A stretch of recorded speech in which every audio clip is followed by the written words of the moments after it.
The boys in blue, the sons of Ultramar, no doubt the most numerous space marines past and present, if the successor chapters are taken into consideration.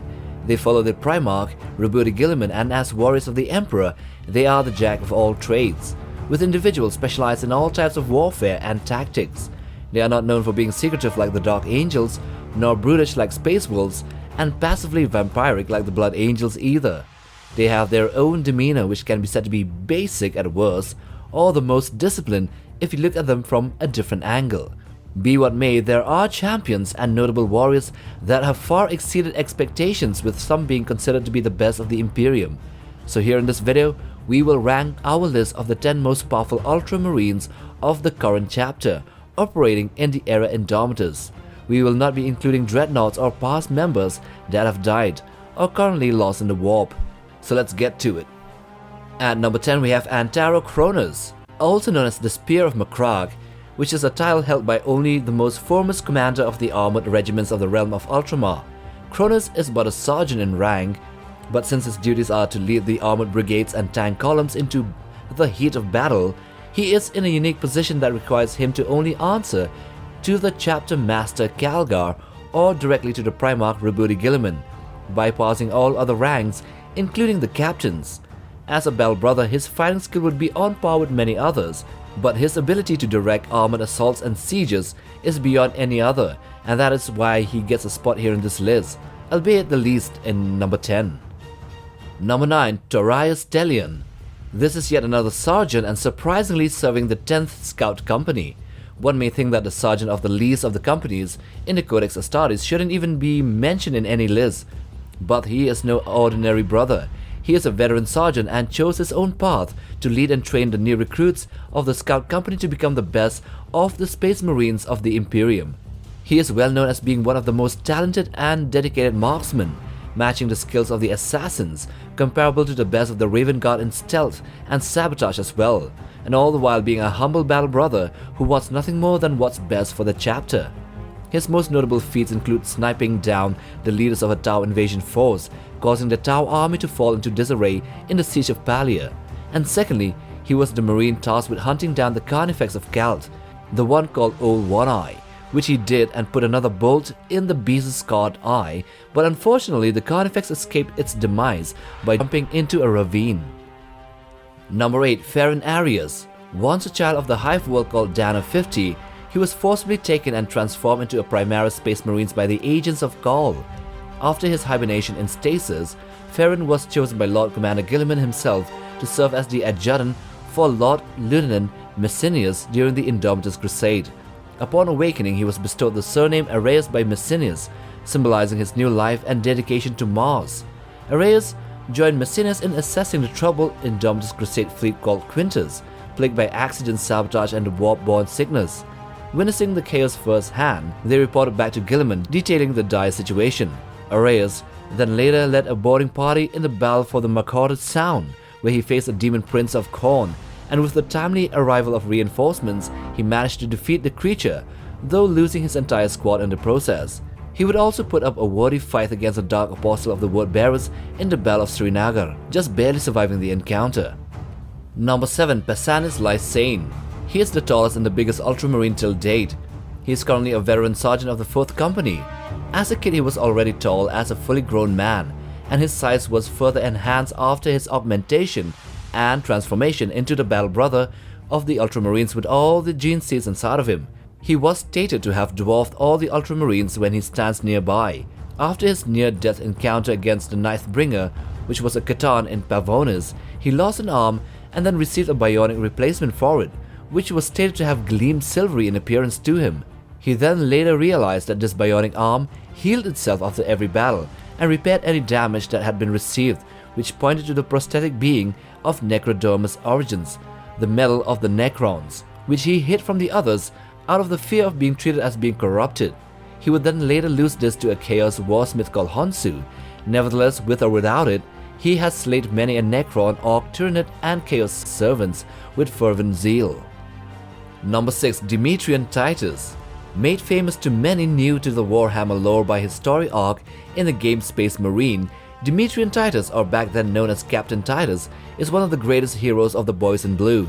Titus participated in a critical campaign on the forged world of Graia, defending it from both Orc and Chaos invasions, defeating both a war boss called Grimskull and a Chaos Lord called Nemeroth. Despite his remarkable resilience against warp-based attacks by Nemeroth, he was later arrested by the Inquisition on suspicion of heresy. Titus then vanished for quite a while from Imperial records, for nearly a century before mysteriously reappearing during the Era Indomitus. We then later learned that an Inquisitor called Trax was subjecting the Marine to all types of tortures and psychic interrogation techniques to learn about his unnatural resilience against chaos. After this, he was assigned to the Death Watch, and later he was cleared of all the charges, especially after the death of Thrax. He then underwent the transformation into a Primarch Space Marine and was reassigned again to the Second Company, although his rank was demoted or reduced to Lieutenant to maintain the chapter's hierarchy under Captain Cato Sicarius. Number 5. Oran Casas. He is the oldest living battle brother of the Ultramarines, at more than 400 years of age, and calls his chapter master as young Calgar. He is the Master of Sanctity and a Tyrannic War veteran, but before the Tyrannic Wars, Cassius briefly served in a Death Watch and led a legendary kill team in purging gene-stealer cults on an infested planet called Gosar Quintus.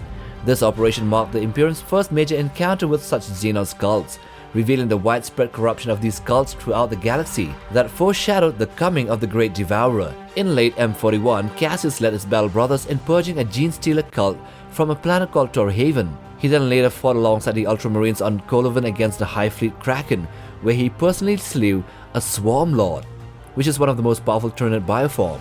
In addition to his combat prowess, he also has a great charisma and mastery over words, enabling him to inspire his battle brothers to charge ahead onto battle amidst the horror and terror of the enemy forces. Number 4. Uriel Ventus. Born on Calt, Uriel Ventus was recruited to the Ultramarines at a young age and quickly rose through the ranks, showing an unnatural talent for war. He became a full-fledged Marine in the 4th Company and eventually succeeded Captain Aideus after the latter's sacrifice at the Battle of the Bridge 2-4. Ventus's first mission as captain was to quell a rebellion in Pavonis, where the Ultramarines encountered the Ninth Bringer, a Catan, which was one of the very few remaining Catans. Ventus's leadership was further tested during the Battle of Tarsus Ultra, where he honored an ancient oath to defend a planet from a Tyranid invasion. There he managed to capture a Tyranid lictor, and with it they were able to synthesize a venom that would kill the largest and most important Tyranid bioform, the Non-Queen. This he did with great struggle and almost failing at the task, and this being one of the only recorded deaths of a Non-Queen, which sent the entire hive swarm into massacring each other. Later he would be tried and found guilty of breaking the Codex Astartes guidelines, with him and Panis LiS bearing death oaths instead of being killed, which was being secretly persuaded by Calgar to not encourage rebellious behavior from the Ultramarines. He would later find himself fighting against Honshu again and the Iron Warriors in Medrengard, their fortress world, and also battling the Ninth Bringer again along with the Necrons, contributing much to the Xenos' defeat. Number 3. Cato Sicarius. He is also known as the Master of the Watch, the Knight Champion of Macragge, the Grand Duke of Talisar, and the High Suzerain of Ultramar. He was an excellent fighter right from the recruitment days. He was fast in climbing up the ranks of the Ultramarines, eventually becoming a sergeant and serving as an assault marine in the 8th Company during the Damocles Crusade alongside Numitor. After the battle for Macragge, he filled in the space of a promoted Agamemnon as the captain of the 2nd Company. He was known for his great hatred against Xenos and especially against the Tau early on in his life. In a battle called the Assault on Black Reach, Sicarius and his Terminators fought and killed every Orc, including the war boss called Zanzag. In the battle for Eagle Gate, Sicarius, despite being up against a fucking demon called Cormegron, was able to banish the entity back to the warp. His patience, will, and determination would ultimately be tested in Damnus, a planet that he had lost to the Necrons in 974 of M41. And so 25 years later, in 999 of M41, he led his 2nd Company to reclaim the world and in the end destroyed the Necron Lord called the Undying. Ironic. Number 2. Varo Urius. The Chief Librarian of the Ultramarines is a mysterious and revered figure amongst his brethren and also amongst the entire Imperium at large, possessing unparalleled knowledge and precognitive abilities believed to be guided by the Emperor himself. Tigurius has a very powerful foresight, which had been perfected and sharpened over centuries, often surpassing the predictions of entire battalions of expert strategists. He wears various types of power armors depending on his visions, and his specially modified psychic hood offers protection against other psychers, while at the same time conserving his energy. Tigurius wields a potent force staff that channels his psychic powers to destructive beams, which he can use at will. In one of his earlier exploits, he was able to kill 7 powerful Chaos Space Marine sorcerers all at once. His psychic prowess had been instrumental in averting threats to Ultramar before they even materialized, him able to foresee situations and aptly advise his brothers on counter tactics and strategies. He even penetrated the hive mind, the Tyranid hive mind once, thus making him a prime target for assassination by the Nids. And number 1, Marneus Calgar. As the current chapter master of the Ultramarines and Lord of Macragge, Marneus Calgar is among the most formidable space marines in history. He wields the gauntlets of Ultramar, which are powerful master-crafted power fists with built-in bolters. He is protected by an iron halo as well. In battle, he dons the armor of Antilochus, an intricate suit of Terminator Artificer armor. During the Battle of Macragge, despite his wounds, Calgar bravely faced the Swarmlord in single combat on Cold Steel Ridge, though he was ultimately overpowered. But in a later rematch during the Siege of Ikar Foe, Calgar emerged victorious in an epic duel, proving his mettle once again and killing the Swarmlord. He has also distinguished himself by fighting relentlessly against overwhelming odds, such as holding off an entire Orc army at the Siege of Zalathras, and defeating an Elder Avatar of Cain in single combat, and also banishing the demon Amkar to the Warp. Because of all of this, it is no doubt why he holds the title of Chapter Master of the Blues of the Ultramarines, and why he is honored by his warriors as the strongest Ultramarine till date. So if you liked this video, then watch this other one as well, and do check out our channel if you want to browse for other Warhammer content. Subscribe and like for support, and bang that bell icon as well for notifications on new video uploads. Till the next time, take care, boys.